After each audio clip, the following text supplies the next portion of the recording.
Atos capítulo 13, versículo 13. Aqui temos Paulo e Barnabé avançando na viagem missionária que eles estão fazendo, e o texto relata que João Marcos está com eles. João Marcos, ele era sobrinho de Barnabé, então Barnabé o leva junto para uma experiência missionária, e nós não sabemos porquê, mas vemos que João Marcos, ele volta para Jerusalém, ele não suporta a situação da missão. Esse vai ser um ponto lá na frente de divergência entre o próprio Paulo e Barnabé, mas nós não sabemos o porquê. Eu não sei se ele ficou doente, talvez de malária, enfim, é muito comum nessa localidade, e não conseguiu avançar nessa viagem missionária. E às vezes nós vamos ter situações assim, pessoas que em um certo momento não vão conseguir acompanhar por alguma situação diferente aqui. Mas João Marcos é uma pessoa muito importante no Novo Testamento. A última ceia é feita na casa dele. Ele é aquele rapaz, aquele jovem que está envolto num lençol lá no jardim do Getsemane, e é ele que vê Jesus orando, é ele que ouve o Senhor orando: Pai, se for possível, aparta de mim esse cálice. É ele que vê Jesus suando gotas, grandes gotas de sangue. Veja, ele é alguém muito importante, e ele vai ser um companheiro também de Barnabé futuramente, e depois até o apóstolo Paulo vai falar: olha, traz João Marcos com você, ele me é muito útil. Então João Marcos é um personagem tão bonito, e é tão interessante, é tão maravilhoso quando você vê um adolescente na igreja, né, se desenvolvendo, caminhando junto no ministério, servindo ao Senhor, e que Deus levante adolescentes, crianças na nossa comunidade para pregar o Evangelho, para servir o Senhor, para compartilhar a graça de Deus e crescer na igreja, e crescer com aquele coração fervoroso, ardente por Cristo Jesus, que conhece o Senhor, envolvido na obra de Deus. Que Deus levante assim adolescentes e jovens na nossa comunidade.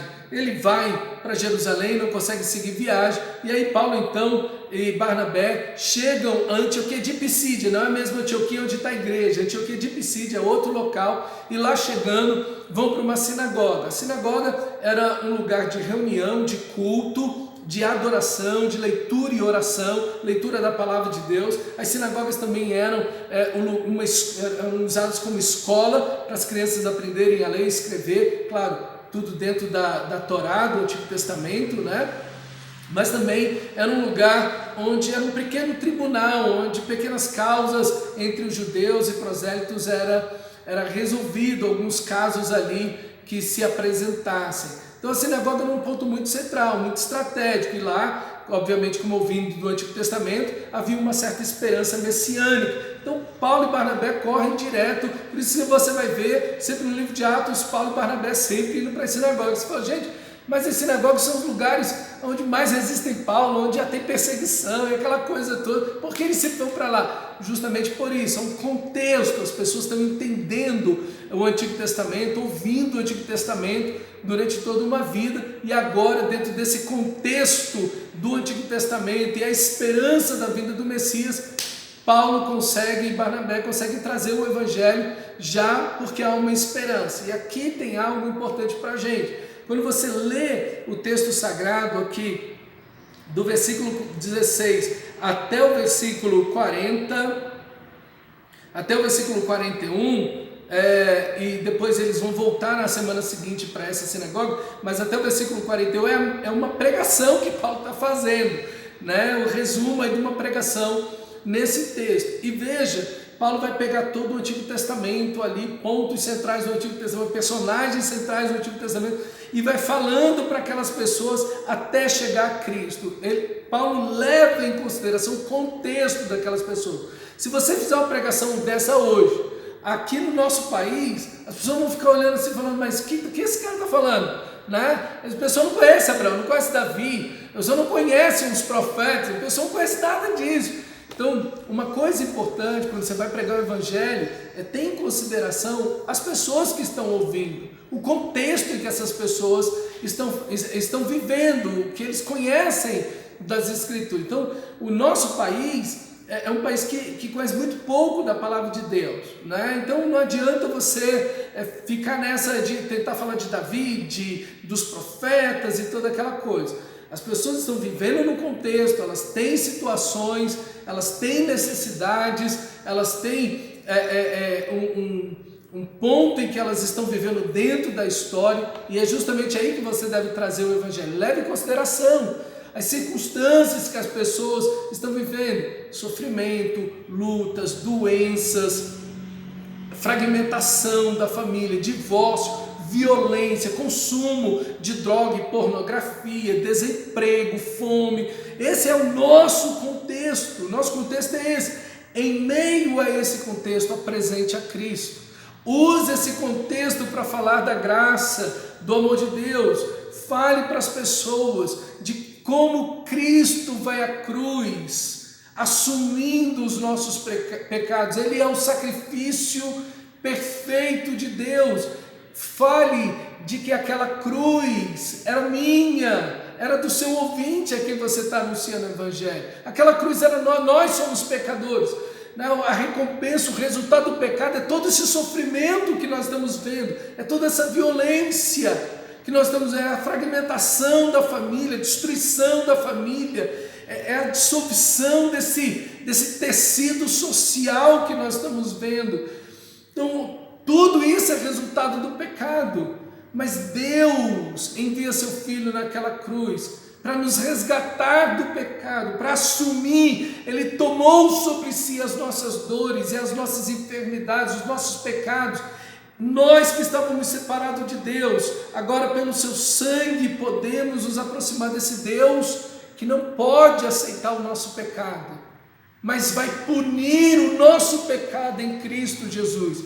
Veja, você está falando do contexto dessas pessoas e mostrando como Cristo, como o Evangelho traz a resposta para dentro desse contexto.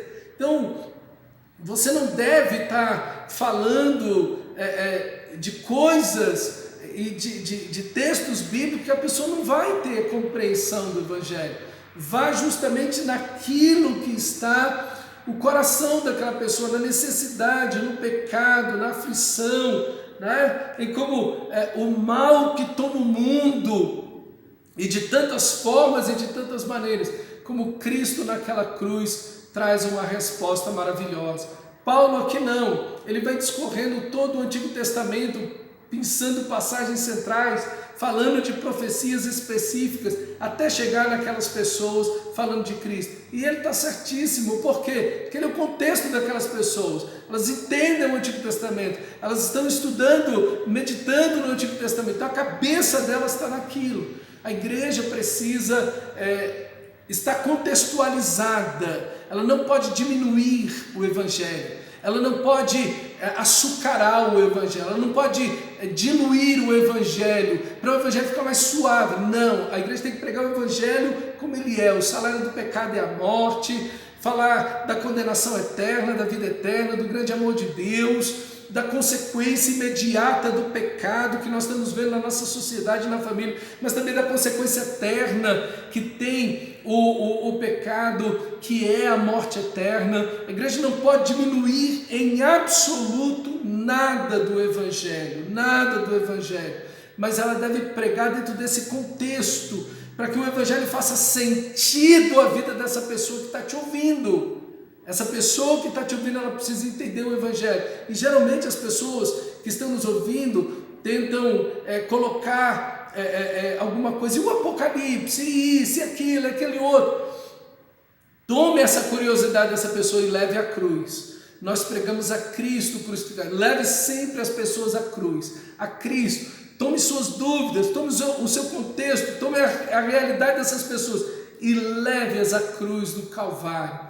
Que Deus use você, meu irmão, para expor a Cristo, para pregar a Cristo crucificado e ressuscitado, que é o grande amor de Deus, essa reconciliação que Deus fez através do seu Filho Jesus.